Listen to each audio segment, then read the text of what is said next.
we'll move on to Paul Pogba now, because of those four, we'll go into a bit more detail on him. And you can see there, all right, he left Manchester United to join Juventus for free.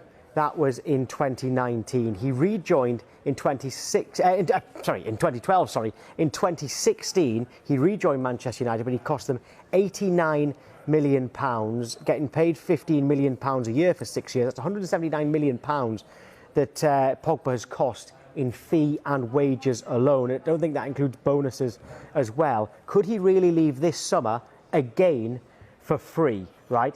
That is definitely possible at this stage. Anton, how have they got to this point? And it's not great from a Manchester United business standpoint, which in fairness, their business usually is very good. Yes, but Manchester United have been terrible at kind of self-scouting, knowing when to let go of players. They've given players extensions and then had them on the books for longer than they wanted. They've had a bloated squad for the last 3 seasons. They struggle to get rid of players. But for me, as the new coach has got to come in, and if the new coach comes in and says, I've got a plan for Paul Pogba hasn't ruled out signing a new contract at Manchester United, as far as we know, as what we're told. So, look, he has been very vocal about his fact that, the reason why he signed, he wanted to come back home. The whole hashtag Pogback and all that kind of thing. So, look, all I'm saying is you have a player there that's won the World Cup, that dominated Serie A. We all know how good he's been. He gets into PFA Team of the Year because of the little spells in it, how good he is. His range of passing is second to none. There are a few Premier League players as good as him when he's on form. You're telling me a new coach hasn't got if they haven't got a plan for Paul Pogba, if they want to move on, play a different type of football, that's fine. But a new coach has got to have that option, surely, to at least say whether I want him or not and how centre he's going to be for the Manchester United going forward. And if he is, they've got to offer him a new contract. Well, Paul has said, let Pogba go. He says, buy a defensive midfielder like Rice or Bruno Guimaraes, maybe even Frankie de Jong as well.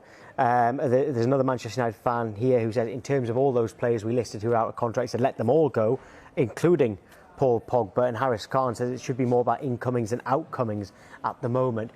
With Pogba, Jess, what are his options in terms of where he could go? Well, this is an interesting one because Allegri has gone back to Juventus, and that is where Pogba made his name. That's where he won 4 Serie A titles. Could Pogba be tempted to go back and work with Allegri again in Italy? Possibly, but there are reports as well linking him to Real Madrid, PSG, top clubs with a bit of money to their name, because of course someone like Paul Pogba commands a lot of wages, as you rightly said. But he's at that age now, Paul Pogba. He's 28. And he's probably thinking about maybe his last big contract before he retires. But I think the problem is, even if he's happy at Manchester United right now, he knows in 6 months' time that manager is not going to be there. There's going to be someone new come in, and that could mean a whole different new system of playing. Will it work? No one knows. It's a bit of a risk for him to tie himself down at this point, I think, 6 months out, knowing that everything is going to change about Manchester United in 6 months' time. So it's obviously a tough decision for him to make.